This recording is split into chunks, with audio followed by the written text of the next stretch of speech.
ને બેઠા, આપ આવશો જ એવું ધારીને બેઠા. આપના આગમનને વધાવવા અમારા દિલના બધા જ દરવાજા ખોલીને બેઠા છીએ.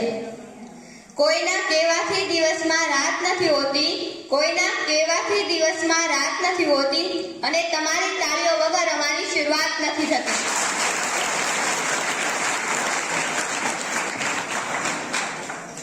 આજે ધોરણ 12 નો વિદાય કાર્યક્રમ અને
આજનો દિવસ અમારા માટે ખુશી અને દુઃખનો દિવસ છે.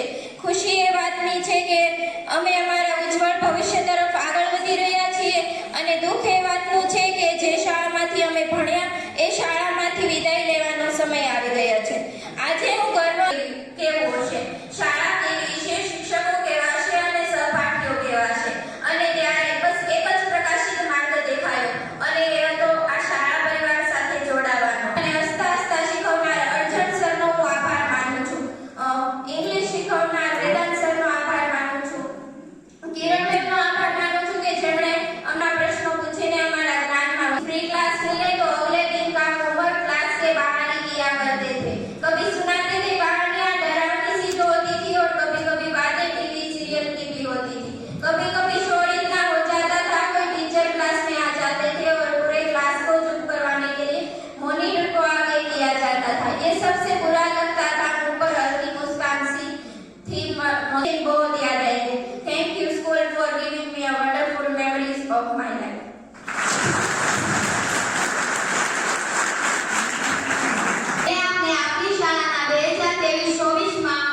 તેજસ્વી તાલાઓનો ઇનામ વિતરણ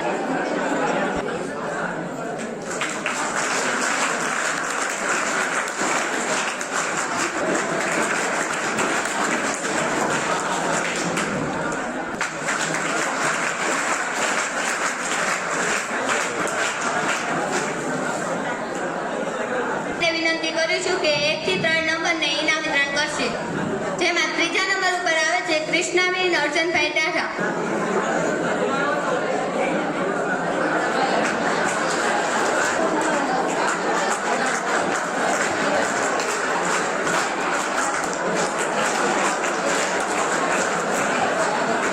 બની શકે કે આજે વિદ્યાર્થી શાળામાં ઉપસ્થિત ન હોય, અથવા તો અભ્યાસ અર્થે કોઈ અન્ય શાળામાં ગયા હોય, તો હાજરમાં એના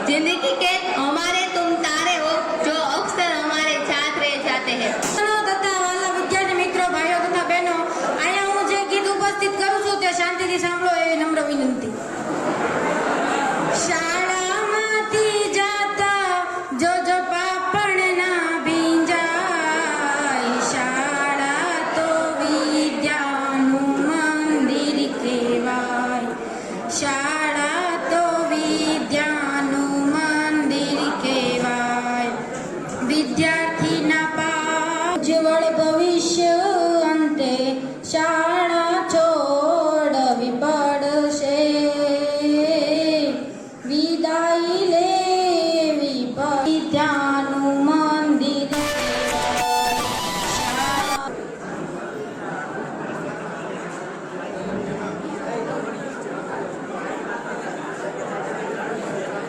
में भूलते हैं नहीं रास्ते, विदाई के इस पल में याद रहेगी संग सदा हमारे हर पल में, याद रहेगी संग सदा हमारे इस पल में. જ્યારે આ એમએલ શામાં મને નહોતી ખબર કે મને કેવા શિક્ષકો મળશે, મને એ તો એક વાતની ખબર જ નહોતી. તોય મેં અહીંયા આવ્યો એટલે પછી મેં વિજયભાઈને મળ્યો. વિજયભાઈ કીધું કે તારે એડમિશન લેવાનું. મેં કીધું હા. ક્યાં? મેં કીધું અમારા વર્ગ શિક્ષક હિરેનભાઈ તો સામાજિક વિજ્ઞાન લે એટલે કઈ 10માં તે 10મું તો પાસ કરી નાખ્યું. મા બાપ કા ઠપકા ખાતે સંતાન, માસ્તરની સજા વગર વિદ્યાર્થી, સોનીએ ટીપેલું સોનું, આ ત્રણેય અંતે ઘરેણું. વિદ્યાર્થી ઘરેણું જ કહેવાય. આર્ટ્સમાં ફોર્મ ભરી ગયા પણ બીજે દિવસે સવારે મન બદલી ગયું ને નિશાળ આવી ડાયરેક્ટ કોમર્સમાં જ બેઠો. તે મેડમે કીધું કેમ આર્ટ્સમાં ફોર્મ છે એમ. મળીએ ત્યારે આંખમાં હરખ અને જુદા પડીએ ત્યારે આંખમાં ઝાકળ. वो 3 घंटे हमारे लिए कितना इम्पोर्टेंट है वो स्टूडेंट नहीं समझ सकते हैं.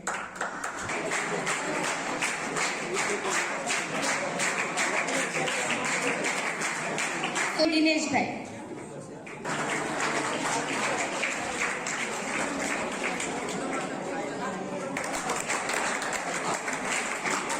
ત્રીજા નંબર ઉપર છે પંડ્યા નેન્સી રમેશભાઈ.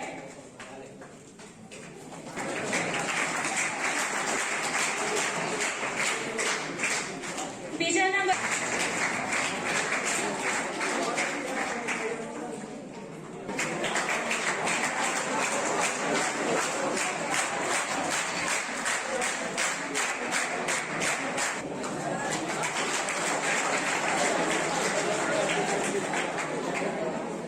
બીજા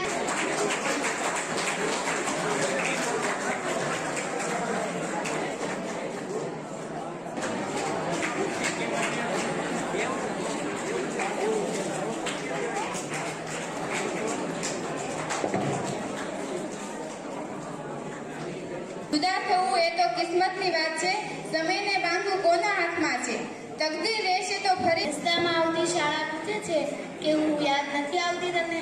મેં કહ્યું યાદ તો આવે છે ને, ખબર પેલા દફતરમાં થયેલો હતો, હવે જવાબદારીનો ભાર છે.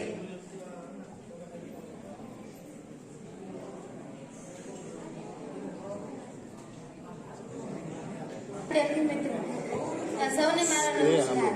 આપણે જાણીએ છીએ કે આજનો પ્રસંગ ખુશી અને દુઃખ બંનેનો છે.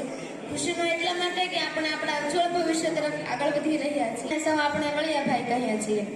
સારું લેતા ત્યારે અને જ્યારે હું 9th સ્ટાન્ડર્ડમાં હતી ત્યારે મારા વર્ગ શિક્ષક જગદીશભાઈ હતા.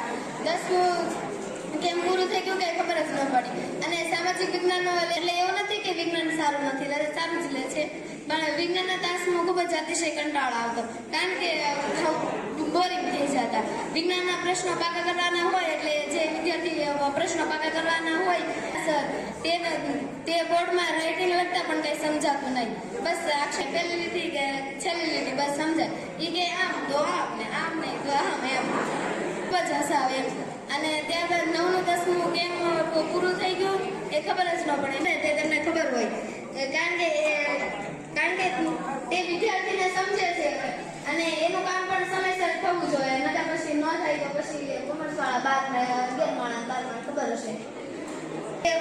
બેઠેલા સ્મિતા મેડમ સર અને સ્મિતા મેમ જોડે 2 વર્ષ ભણી.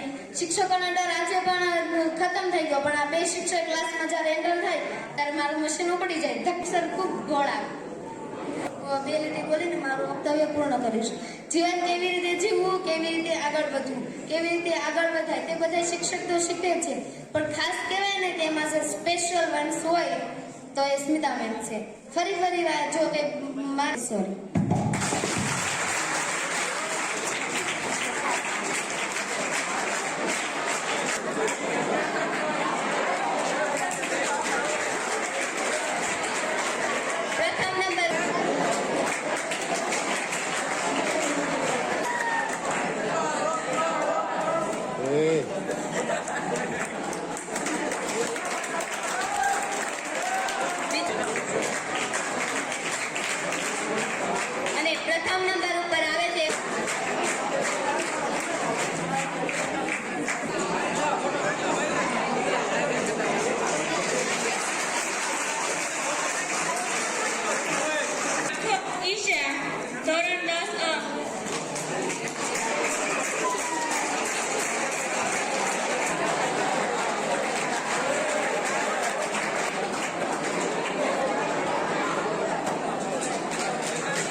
તરીકે હું આપ સૌને નમસ્કાર કરું છું.